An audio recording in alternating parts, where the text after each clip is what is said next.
Today on the Topping Show, Vivek on Thomas Jefferson Quote goes viral. Zelenskyy goes viral for appearing to be inebriated on drugs during an interview. Light Zach Bryan Gillis tweet, well, it flops again. Elon on Meta enabling child exploitation, but Disney still paying for ads on the platform. HBO beats out Disney Plus by showing actual profit. BYD to launch a performance luxury EV to compete with Ferrari. And AT&T to give each client about $5 in credit due to the outage. All of that and much more on The Topping Show.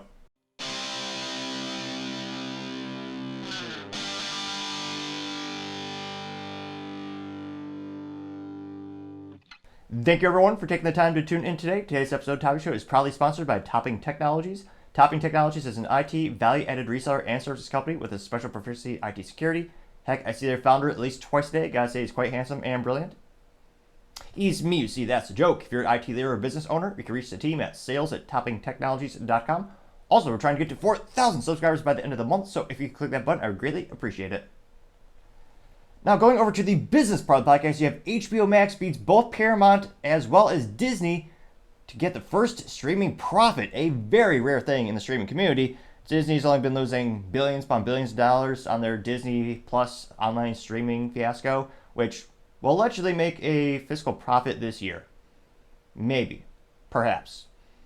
They just keep alienating about half their client base and prospective clients.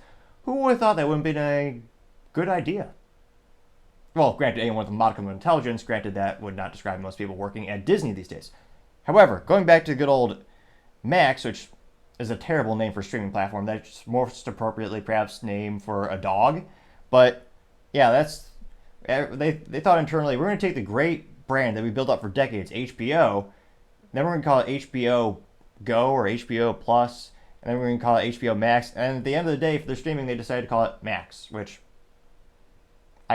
I don't know who works in their marketing department, but I guess their product is perhaps so overwhelmingly beneficial and good that it doesn't matter what it's called. Or perhaps I'm just old school and I just think of HBO, which revolutionized the consuming of media by being one of the first subscription platforms, which is how they got around things like the FTC, or more accurately, the FCC, so they could have more spicy entertainment by sending you a little magical, dumb it down, magical box in the mail to connect your TV to, so it wasn't on the public broadcasting. But nevertheless, going back to the modern era, this comes to us thanks to Ruikli Chin on LinkedIn News.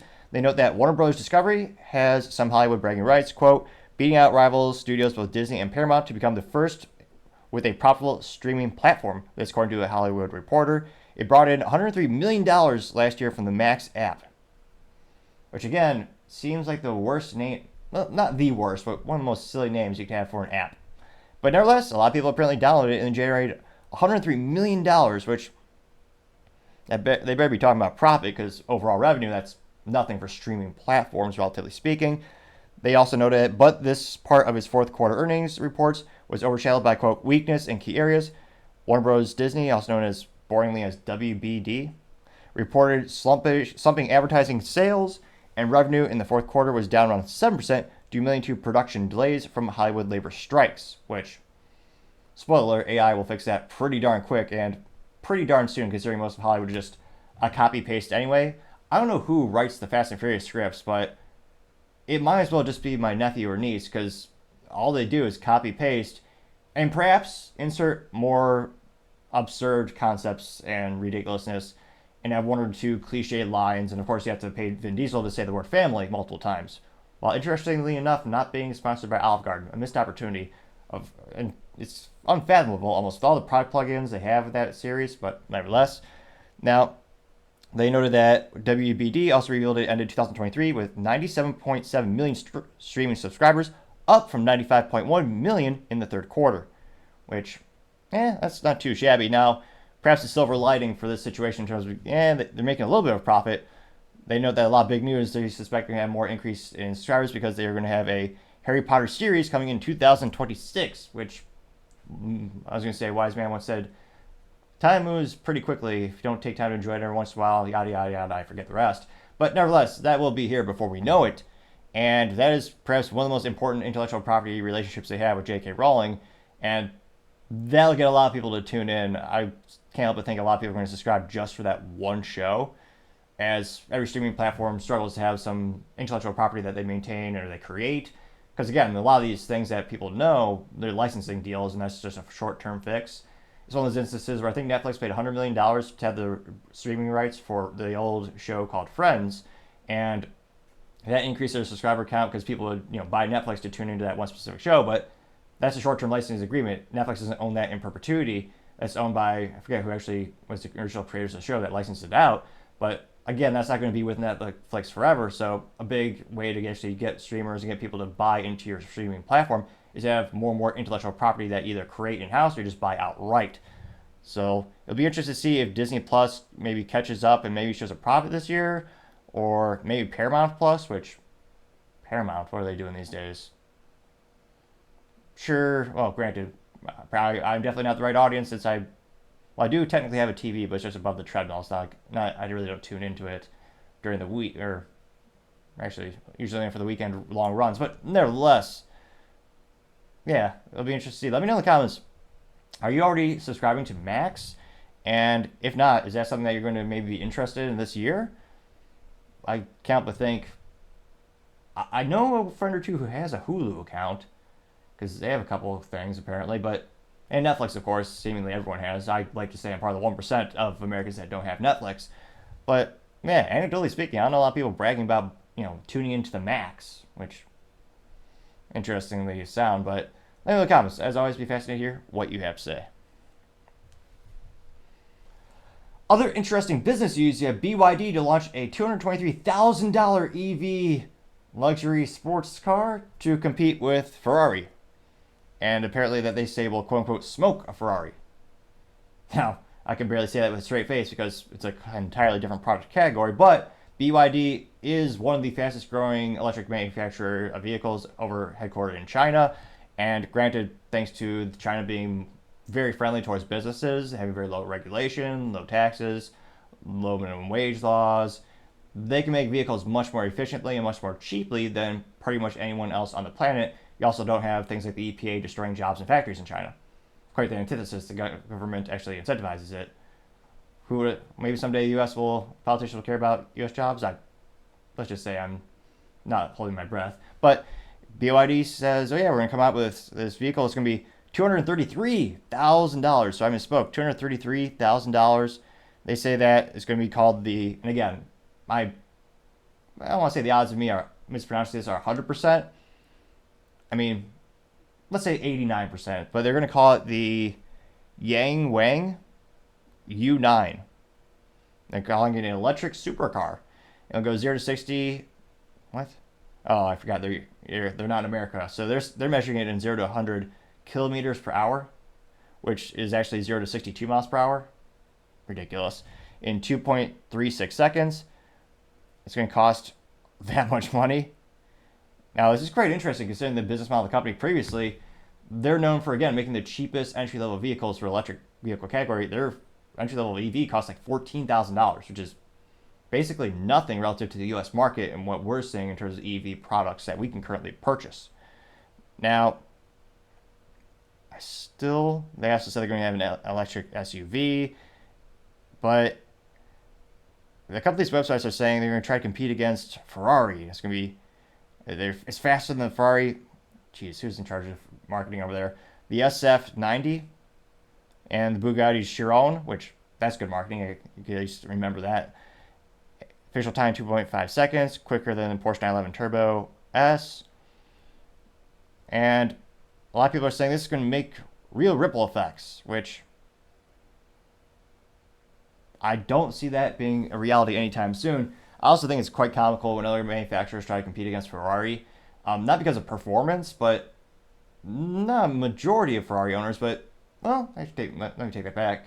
A big part of Ferrari is the culture that they built throughout the decades, and people are buying into the Ferrari because of the Ferrari brand. It's a club, and it's one of those very exclusive things where you can't just have money. It's been that way since the founder all those years ago. It was really part of a whole, you have to fit in type of situation. And quite the antithesis is you go to Lamborghini. If you have money, you get whatever the heck you want, relatively speaking.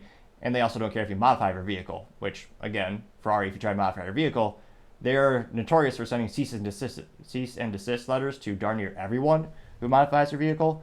And I'm not sure how much this is really going to do in total sales because, again, the perception of BYD is entry-level electric vehicle made in China.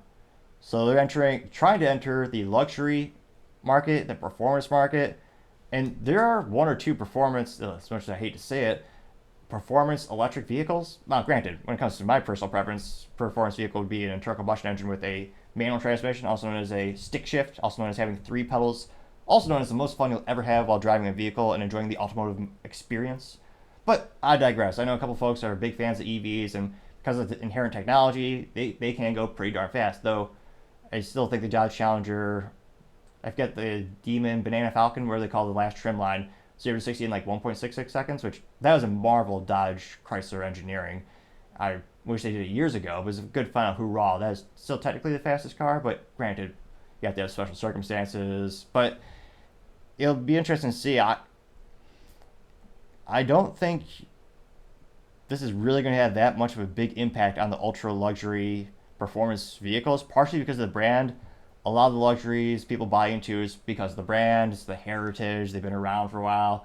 They are not only just setting records on the track and having record horsepower and all that kind of good stuff.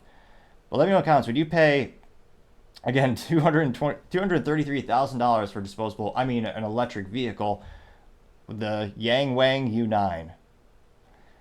I mean, I don't see it, but again, there might be a couple EV enthusiasts. There might be a couple of those out there who really do like this, and they're going to go ahead and they'll spend $250,000 on a disposable vehicle. I mean, there might be 18 people, but let me know if you would ever purchase one. As always, be fascinated to hear what you have to say.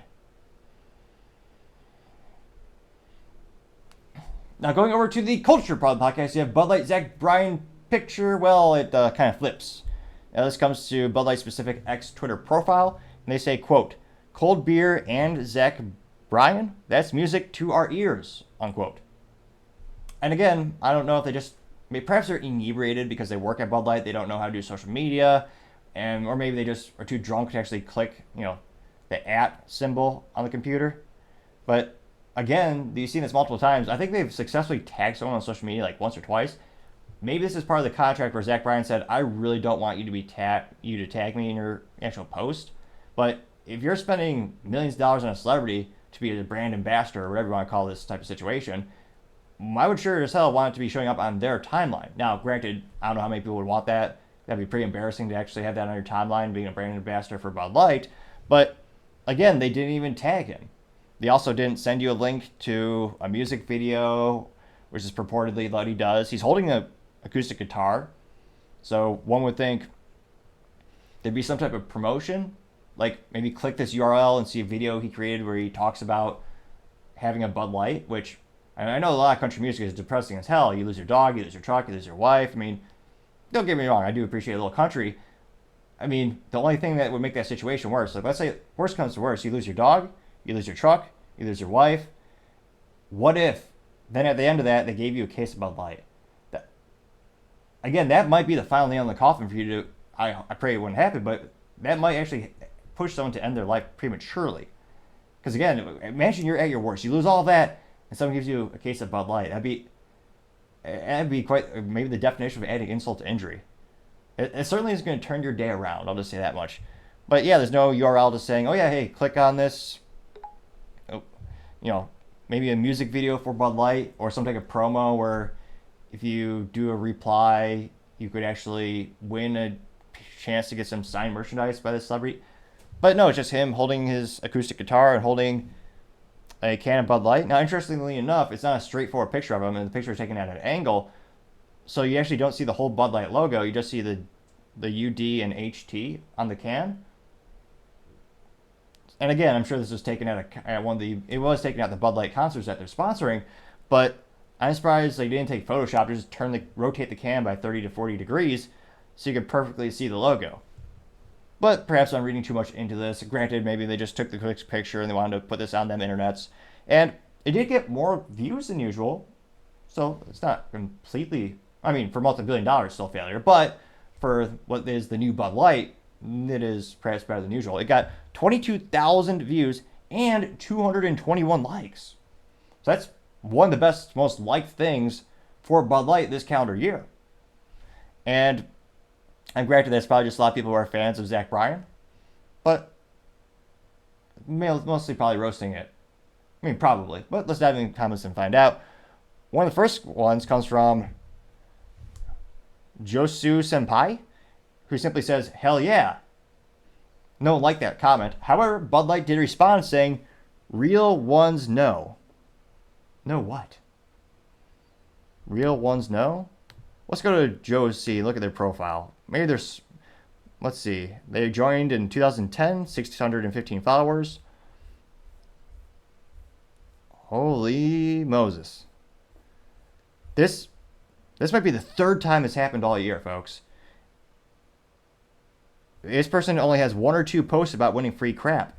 They actually have a lot of reposts about sports balls, posts about social commentary.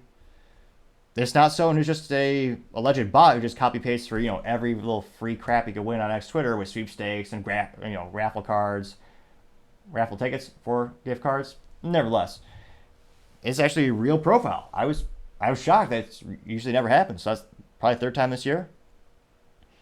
You also have a handsome son of a bitch. This profile is named The Topping Show. And he says, quote, "Bud Light is buying a lot of celebrities and sports balls endorsements. Will that boost sales though? Can't wait to see the latest sales reports." Then of course I did use a GIF, or as you might say a GIF, of someone drinking a cup of coffee saying, "I'm just here for the ratio." Not to brag, but it did get 7 likes, which hilariously enough is actually more than some of my videos get. But I'll take it.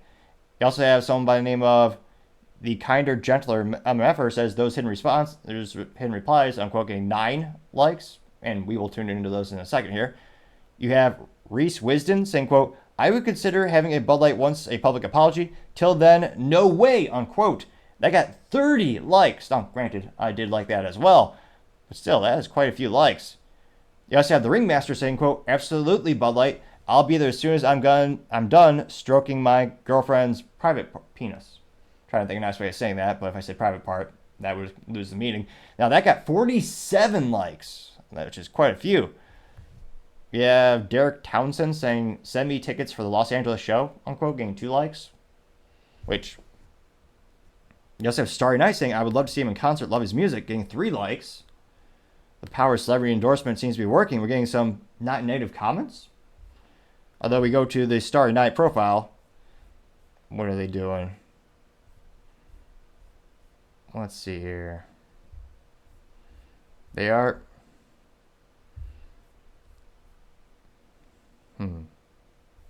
I'll be damned. We might have to, save this episode and maybe send it to Bud Light. That's another authentic comment. You look at their profile, and it's not just 50 million things asking for free crap. It is a seemingly real person. I'll be damned. You also have Tabor saying, quote, "Wow, very brave for Zach Bryan to come out like this. Pride flag," unquote. They got 33 likes. Count Swagula says, quote, "An apology for calling us fratty and out of touch would be music to my ears," unquote, getting 30 likes. Painful Truth says, quote, "Does Zach take request? We'd love to see him sing Goodbye Horses," and is accompanied by a GIF of Dill Mulvaney and Bud Light. That got 15 likes. Sylvaish MD says, "All you have to do is apologize," and quote, getting 20 likes. Scotty Baby TM says, "Stand with Riley Gaines," getting 23 likes. Fury, but mostly peaceful tweet says, quote, "Seems kind of fratty and out of touch. I don't know," unquote, getting 12 likes. Subway Fails, though, interestingly enough, is not of the one Subway in which you eat high fructose corn syrup disguised as bread, but is actually Subway Fails, a picture of Subway, and it has a picture of a rainbow, not a thermometer, but half circle, and it's divided into 6 different sections. It says, "So gay, gay AF, gay, deeply gay, very gay, super gay," and the little thermometer, the little pointing thing is at gay AF. They got 28 likes. Scrolling down here more and more. Let's see. The heck? No. Some people calling it a bundle of sticks water, getting between 7 and 10 likes. Mattis simply says gay beer. They got 7 likes. Angry Elon, I'm surprised they did not censor this because, again, for nearly a year since Alyssa Heiderschile thought of the brilliant idea to hire Dylan Mulvaney for $185,000 for a couple of videos and a picture with Dylan's face plastered on a can celebrating 365 days of womanhood. Well, Bud Light was so, it again shows how bad litigious the United States is. Bud Light was apparently afraid to say anything bad about the VP of marketing who thought of that business blunder of the century. So anything about her, they also, if you said anything bad about her on social media, Bud Light would come in and censor those comments immediately. Now, in this case, they had a picture of Alyssa Heiderschile with some type of, again, I always say men should always suit up. We always look the best. She's wearing some type of gray, lame-looking suit, which is a terrible color for a suit, obviously. Oh, wait. I spoke too soon. Never mind. But in all seriousness, she's wearing some type of suit. She has a little trans pride flag on her lapel. Has a really creepy smile. Creepier, perhaps, than Ron DeSantis or Dylan Mulvaney. It's almost like a monster smile. But nevertheless, then it says, "Too Friday for me, bro," which is a statement she foolishly said during an interview where she was describing the brand she was in charge of increasing the sales for, which subsequently alienated 30 to 50% of their audience, depending on what sales metrics you're looking at. Now, that got 31 likes. I still can't believe this, because again, that was posted a couple days ago, but I can understand it being up for a minute or two, but Bud Light didn't hide this immediately. So I don't know if this means, again, speculation here. I'm just wondering, maybe she's already left the company or she's agreed to, because again, the rumor is she's on quote unquote unpaid leave of absence or something like that. They don't want to legally say they fired her because they're worried that she'll sue them for her destroying their company. But it's interesting to see her showing up more and more on the news feed or on the reply section. And then you have 4 more people saying Bud Light is gay. Dan Hobbs saying, quote, "Drink Bud Light if you like chicks with dicks." I hope getting 20 likes. Let's see here. We'll do 1 or 2 more. Jim the Fat Guy says, quote, "I don't care who you bribe. I don't care if Kid Rock, Joe Rogan, and the President Trump tell me it's okay to drink Bud Light. No Bud Light until you apologize and denounce ESG," unquote. Getting 7 likes. And a lot of other comments saying, apologize. Let's see here. Ooh, these comments may be sensitive. Well, of course, we're going to click that button. Click that, and we see Hunter Biden on drugs, passed out in the bathtub with Dylan Mulvaney in front of him. And there's Bud Light cans in the background. They got 10 likes. See here. You have PPC 2025. No idea what that stands for, but that profile simply said 100% gay, getting 12 likes. I forget who the U.S. general is who got the gender reassignment. I forget their name, but that person also replied to that person on in a bikini on a can, but liking 10 likes. Wow, someone paid to do that? So PC 2025 is staying busy. This is a picture from him. Someone paid to make a sticker to put over a can of blue Bud Light, and it simply says Bud Gay and Wokeness.com. So someone actually paid to design and print that sticker and put it on the Bud Light can. That got 10 likes though. And wow, there's a lot more. But they have the old Budweiser with a toad saying Bud F-er, getting 13 likes. A lot from him. He is staying busy. This is all PPC 2025. 1, 2, 3, 4, 5. Okay, then you get a couple others from other people. Now, if you go to the very, very top, of course, those are the ones that Bud Light specifically censored, the hidden responses. So, of course, we have to click the bonus button there. We click that. Again, PPC 2025 is staying busy. He's one of the first responses.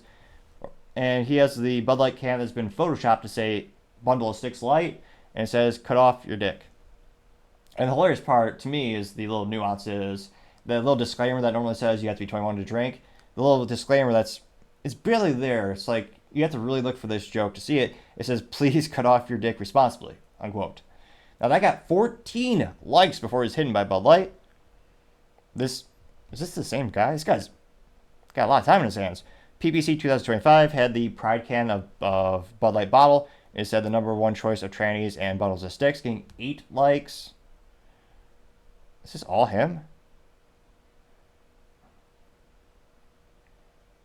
We have, PPC 2025, a lot of pictures of Bud Light. Probably the best meme is Bud Light with a pistol, and it says Dylan Mulvaney marketing campaign, and the foot is Bud Light, obviously shooting themselves in the foot. Then you have Zuma. Oh, let's see here. With a Photoshop picture of Dylan Mulvaney on a cans of Bud Light arranged into a tank. That got 5 likes. So again, as youth might say, epic fail. But again, it really doesn't inspire you to buy the product. It reminds me you paid Zach Bryan lots of money to hold a can of Bud Light and perform at your event. But I don't know. And again, there are some people who love sports false figures, that love country musicians, love comedians, where they'll buy whatever the hell they endorse.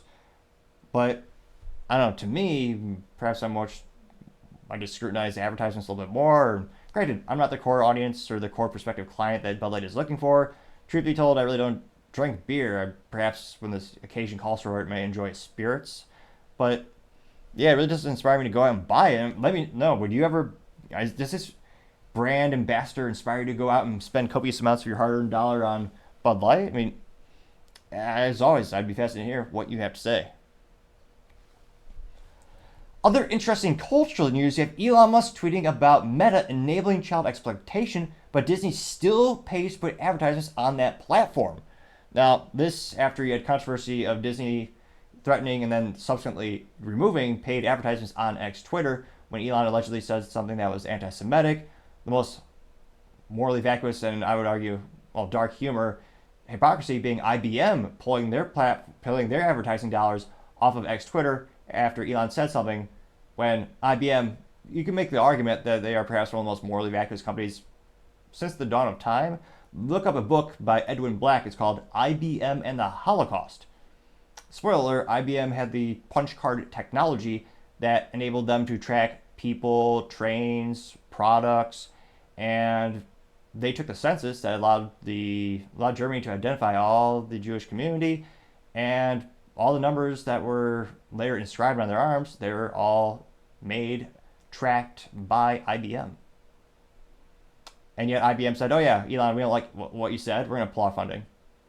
So that was, to many people, I think, kind of a signal that it wasn't really about what Elon had said I think he had some poor taste comment, but it wasn't really about that. It was about, I would say most people, I would agree, it was him about not giving in to the general census and wanting and allowing more freedom of speech.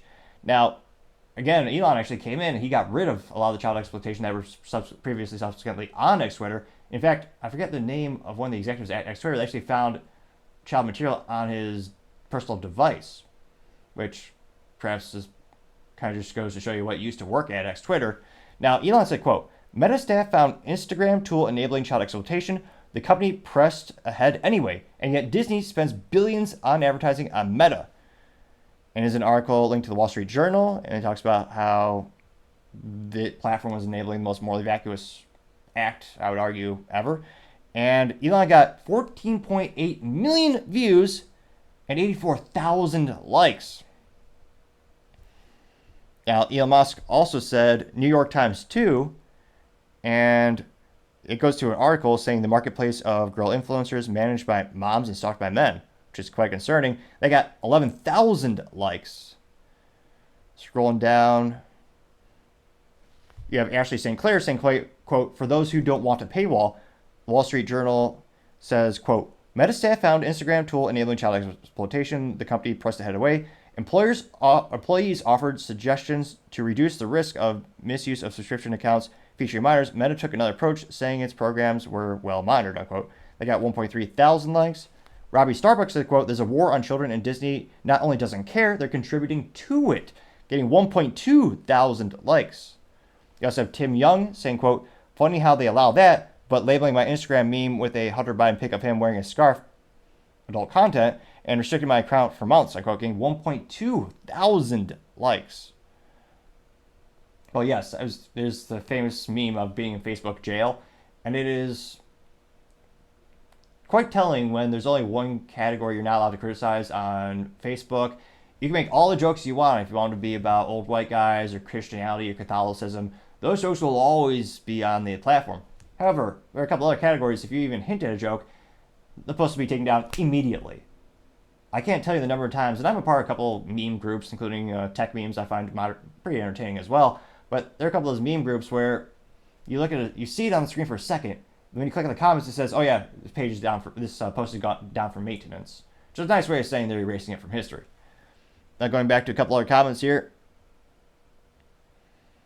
Someone by name of General TM said, quote, I prefer a social media platform that doesn't allow pedophiles, and quote, getting 326 likes. You have Dave Benner, Nemesis, and Neocon saying, quote, the FBI can quickly pinpoint anyone who leaks classified documents within days, but didn't uncover a single Epstein-Maxwell client in years. This tells you everything you need to know about their priorities. Unquote, getting 505 likes. Which, yes, it's all about, you know, what do they really want to do and what are their real objectives? Where are they really putting their effort into these things? Jack Smith says, quote, Disney needs to go bankrupt. We need to see it, unquote, getting 494 likes. Red Wave Press, which A+ marketing, the profile picture is in fact of a red tidal wave, though it would be even more perfect if the tidal wave was actually crashing upon an old printing press. But nevertheless, the Red Wave Press says, quote, Disney has proven that they hate free speech and has no problem supporting child exploitation on meta platforms, is two-faced, unquote, getting 256 likes. I wonder if anyone's going to bring up the Uyghur Muslim camps or concentration camps in China where, you know, Disney cares about, they say they care about human rights, and then they'll actually go film a production over in, you know, communist China where they quite literally have concentration camps. Interesting. The hypocrisy is quite unpalatable. I wonder if there's any contrarian statements here. Let's see. Ellie simply says Meta is pathetic and Disney is such a disappointment.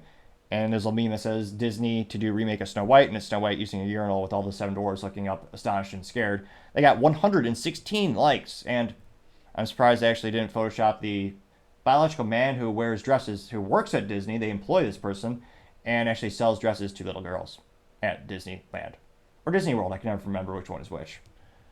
It's all a magical place, I'm told.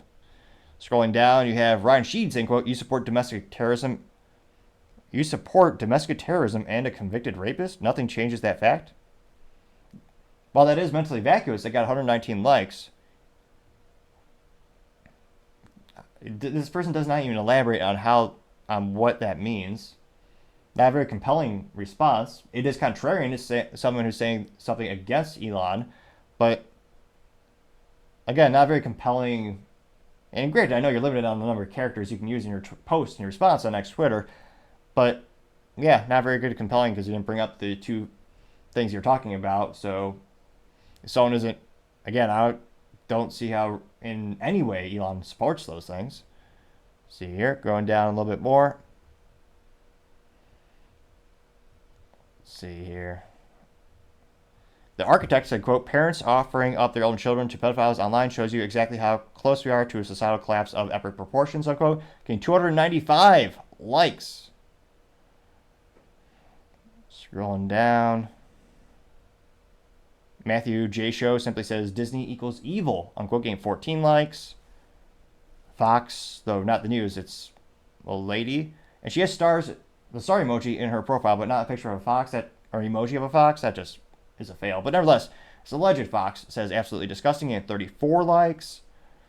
And interestingly enough, given the U.S. government and how they seem to be more and more open about their selective prosecution, I don't think Meta will ever get in trouble on a federal level just because they make the right donations, they make the right people look good. I mean, Mark Zuckerberg donated $400 million during, I believe, it was the 2020 election or 2022 midterms, I forget, but it was an unfathomable amount of money. And, I mean, let me know in the comments if you think differently, but I just don't see Facebook being held accountable anytime soon for this. I mean, in any rational world, they would certainly be held accountable for this most moral, vacuous act. But let me know, do you think Facebook will ever face any actual charges for this? Or do you think they'll ever actually do anything to fix the problem? As always, be fascinated to hear what you have to say.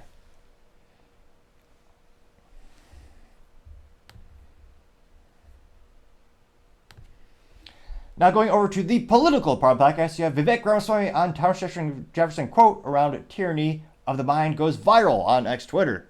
Now this comes to us thanks to, again, Vivek's personal X Twitter profile.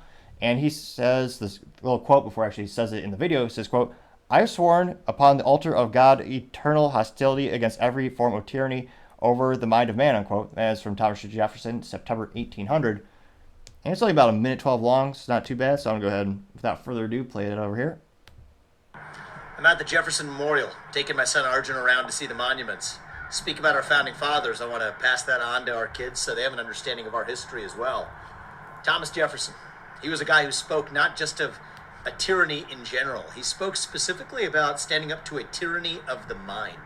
He was a guy who had a mind that was boundless in its capacity. Wrote 16,000 letters, the equivalent of essays, over the course of his lifetime.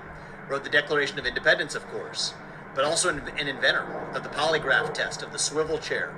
He risked not just his life, but also his fortune, went bankrupt almost several times over, spending his personal fortune for public libraries. Contrast that with the politicians in Washington, D.C. today, using public money to advance their personal goals. These are our founding fathers, Thomas Jefferson included, who were using their personal fortunes, always to the point of bankruptcy almost in certain cases, to advance the goals of the country. It's worth remembering these guys, and you know what? I think we live in a 1776 moment today. That's what Thomas Jefferson would tell us if he were alive right now. And we honor that legacy not by shutting up, sitting down, and doing what we're told, but to standing up against the tyranny of the mind that I think prevails today. Eloquent. Couldn't have said it better myself.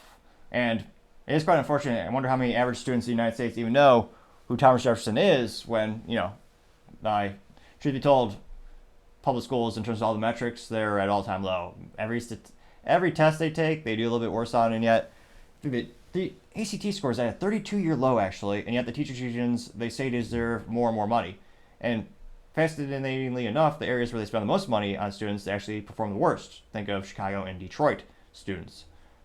So it'll be interesting to see, hopefully, more and more people hear these types of messages, and I think probably overwhelming majority of the comments will be in support of Vivek, but let's dive in the comments and find out. First one comes from Paul Zazupa saying, quote, God is great. He's part of the foundation of the USA. That's a good thing, unquote, getting 57 likes. Daniel says Trump 2024, getting 18 likes. Standing for Freedom Center says, quote, the record shows America is a Christian nation. Here's why, unquote, getting 2.7 thousand likes. You have, scrolling down more and more.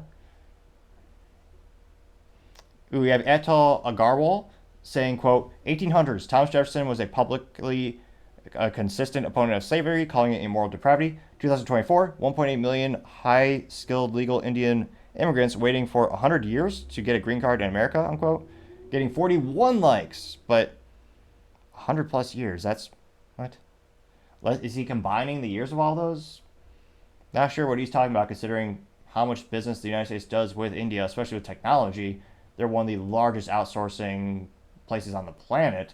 Wipro is one of the largest IT consultants on the planet with all the help they have, and they frequently have employees come to the United States, not just on temporary visas, but I know also they become permanent residents in some cases, and some go on to become citizens. Interesting comment, though. Going down, you have Chris Ross saying, quote, Vivek, I am so hopeful that you will play a major role in the next administration. Men like you are hard to come by, and it is my opinion that our founding fathers hoped that this dream of the American experiment would be protected by guys like you. Thank you. I'm quoting 46 likes. Bulldog for Vivek saying, quote, fun fact, Thomas Jefferson was the first vice president before becoming president of the United States. Number 3, getting 16 likes. And I should have spoke about the statistics earlier.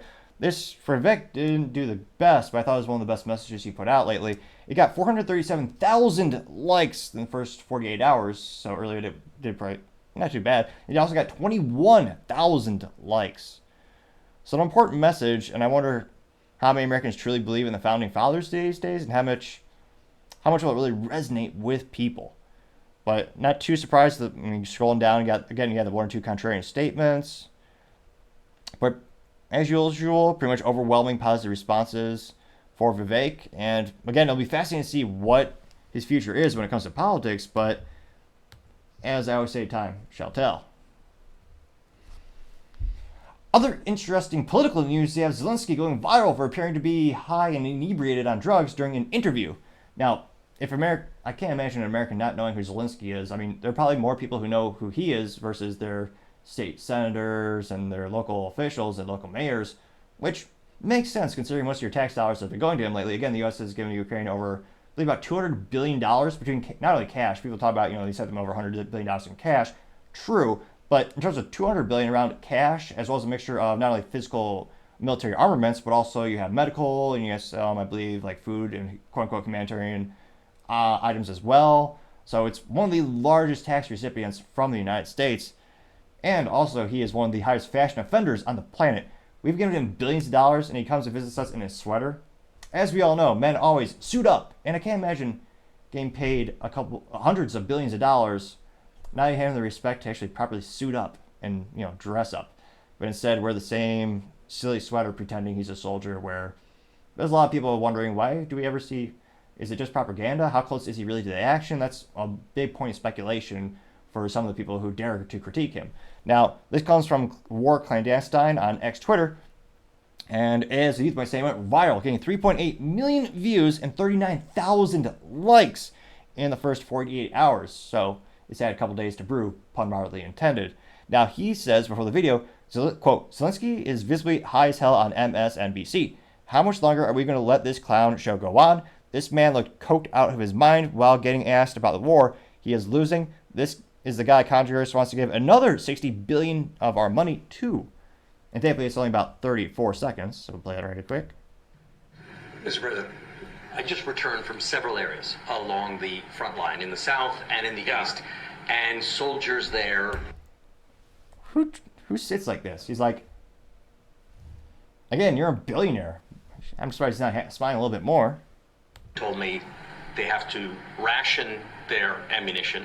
They don't have enough weapons to advance. They can only defend themselves. In some cases, they're losing territory. What happens to your country if this American aid doesn't arrive? We will lose a lot of people. We will lose territories. Which I'm surprised they have to ration ammo, considering pretty much every country on the planet has been giving them billions upon billions of dollars in ammunition. It's basically the whole world versus Russia.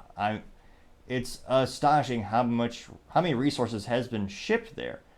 And yet, it's actually fascinating also, the mainstream media. Remember when they were telling us, oh yeah, this will be done in a second. Russia's got old Soviet technology. I mean, Ukraine's going to push them back. It'll be done in a week or two. Yeah, about that, not so much. And more Americans are starting to critique, wondering, well, why is this money going missing? We actually are just sending cash, not really having any audits or any really requirements for it. Why is Zelenskyy canceling elections? He's disbarring some religions. He's actually getting rid of his political opponents. He also says they'll only have an election if the U.S. pays for it. Interesting to see what our money is doing over there. Now, go to the comments. Well, the first one comes from Matthew J. Show saying, quote, imagine giving billions to this cokehead, unquote, getting 732 likes. Earwax Abe says, quote, it's got to be a movie at this point. It looks like Hunter Biden sitting at the table with a little map of Ukraine made out of cocaine. And he says, look, Dad, it's Ukraine, unquote, getting 944 likes. And that being one of the scenes from Lord of War, which the Victor Bout was an international arms dealer or trafficker, whatever you want to categorize him as. He was a gentleman where he was in jail, took us the United States millions of dollars of resources to catch this guy, and then we traded a WNBA player for him. A WNBA player that doesn't even like our country, though she does have the accolade of being the only WNBA player in history where people actually know her name, Brittany Griner, because she was so mentally vacuous as to bring drugs into Russia. Not very smart, though I guess no one should be too surprised at that fact. The only WNBA player in history where we will know her name because we traded Victor Bout for her. So fun little fact about that little meme, it's quite appropriate to say the least. Going down, you have Common Sense Prevails says, quote, there's a good reason Hunter had a sleepover. And it says, introducing My Kilo, and it's Hunter Biden hugging a giant bag of cocaine. It says, quote, use the promo Big Guy to get 10% off. Unquote, getting 779 likes. You have Gorm the Young saying, quote, imagine a night out in Kiev with Zelenskyy and Hunter on the U.S. taxpayer's dime, electric, getting 380 likes. Scrolling down, you have One Bad Dude saying, quote, the Democrats support this, unquote, getting 130 likes. Believer in Truth, Justice, and Freedom saying, quote, he shows every sign of cocaine. His pupils are light. His grinding his teeth a bit pasty, sweating, jumping, unquote, getting 568 likes. Am I the only one who's critiquing his fashion, perhaps? Let's see.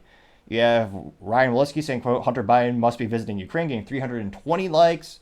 Jason says, quote, and you know this how? His mannerisms could be down to stress. It got 122 likes. We finally found a contrarian statement. Perhaps there will be more. Again, I think more and more people will probably be critiquing him in the comments, but we did find one contrarian saying, how do you know this? His manners, what stress? He's getting pretty much every taxpayer dollar imaginable, not working the front lines, and the whole world is on his side. And millions, granted, billions of dollars also disappearing, so I can't help but think his retirement plan is pretty padded, to say the least, in terms of his bank accounts. And even if you're stressed, you're not that fidgety. You might run your hand through your hair, you might look agitated, but he looks very much fidgety in this video. Scrolling down more and more, you have 1776 Ultra Maga says, quote, if McConnell and company had agreed to an inspector general to oversee the spending, the bill might have had greater support. Why didn't he want that? Unquote, getting 46 likes. Let's see. Misty Dawn says, quote, it's not the first time. It's so gross and wrong that we are supporting foreign gangsters' drug habits. Unquote, getting 63 likes. JG simply says, cocaine is a hell of a drug. Unquote, getting 108 likes. Oh, another contrarian statement. They're starting to brew to the surface. I don't know what kind of, I guess brewing is more for beer in terms of a pun. I don't know what cocaine does. It's powdering to the surface? Something to that effect. And Wrecked Capitalist says, quote, to be fair, he hasn't slept in 2 years. Unquote, getting 22 likes, which, yeah, I don't know about that. Let's see here. Ted Klober Lang says, quote, Ukraine can't win, and they are going to invade Russia. Are they now going to invade Russia and capture Moscow or remove Putin? That's how you win a war. History dictates. Russia isn't going to stop. All we are doing is depleting our resources. Unquote, getting 17 likes. Well, thankfully, we'll just take out another loan from China and drive out the debt even more. The U.S. debt clock is over $37 trillion now, which, yeah, it's not going to be good when that bill comes up. Freedom, F-W-E-E-D-O-M, simply had a picture of Scarface with a Photoshop picture of Zelenskyy on it, getting 125 likes, one of the top ones. Let's see. Iris Adsmon said, how did this dancer entertainer become president? It's very weird. Who thought he has relevant skills for politics? Unquote, getting 14 likes. He was a comedian prior to this, though. I mean, shoot, a lot of people shoot right back at that statement saying, well, a lot of people really like Donald Trump, and he was a businessman and entertainer prior to becoming president.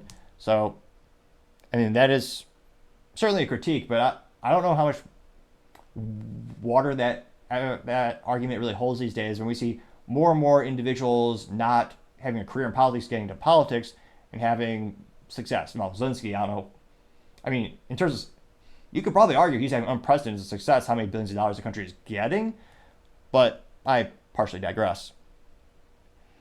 Let's see. Drew says, quote, Zelenskyy hasn't pulled aside enough of the nest egg for when he flees Ukraine just before the collapse. He can get his hands on a little more if we just fund them another $60 billion, getting 7 likes. So a couple contrarian statements, but still overwhelming majority saying, basically, why are we sending him money? He definitely looks like he's inebriated on drugs. And again, it's one of those things where American sentiment, I think culturally, from that perspective, is shifting. I see more and more people starting to ask, how much we spent on this? How does it affect our daily lives? Why should we care? There's a lot of people starting to critique it. Now, that being said, politicians seem to rarely actually listen to the constituents, which, again, when that happens, vote them out subsequently, or even primary them yourself if you want to get into politics. But it will be interesting to see if the U.S. actually ever puts the brakes on supporting the Ukraine, and what do we do, or what does anyone do to de-escalate the situation? Because again, I don't think many people want the conflict to increase or ratchet up, where you have more people dying on both sides. And it'll be interesting to see what type of peace agreement we go to. I mean, there was a peace on the table in the beginning, but the U.S. basically told our buddy in the in the UK, Boris Johnson, said, hey, no, we're not going to have peace off the bat. So Let me know in the comments, when do you think this conflict might come to an end? Hopefully it will come to it peacefully. And do you think the U.S. will ever stop printing money and giving away money and taking out loans for helping out those countries like Ukraine? As always, be fascinating to hear what you have to say.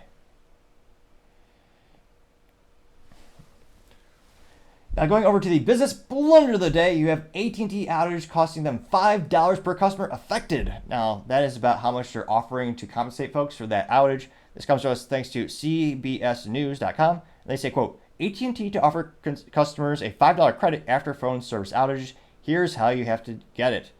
Now, they note that they are going to provide $5 credits to customers who are potentially impacted by the widespread outage, while tens of thousands of customers reported losing cell phone service for most of the day. Now, this looks like it was a letter sent to AT&T employees. CEO John Stankley said, quote, a $5 credit is the cost of essentially a full day of service. They say they apologize for disruption, and the company claims it was, quote, due to the application and execution of an incorrect process used while working to expand our network, not a cyber attack, unquote. Now, fascinatingly enough, anecdotal evidence, a very small sample size, but I did a poll on LinkedIn, and I asked people, what do you think was the major cause of the outage? And I asked with the 4 options being, 1, just AT&T had an internal mistake, they messed up. 2, cyber attack. 3, solar flare. 4, comment or other. And 58% of the people in my poll said they thought it was a cybersecurity attack. Now, granted, the poll was a pretty small sample size. About, I think, 158 people actually voted in that. And granted, it's skewed based on my connections geographically and their careers and industry. But it is fascinating to see more and more people start to think it's a cybersecurity attack when AT&T is claiming it's because of their internal faux pas. But I mean, whether it was a cybersecurity attack or whether it was an internal outage, at the end of the day, it still did disrupt the service and make the brand look bad, and everyone freaked out. People were obviously irate.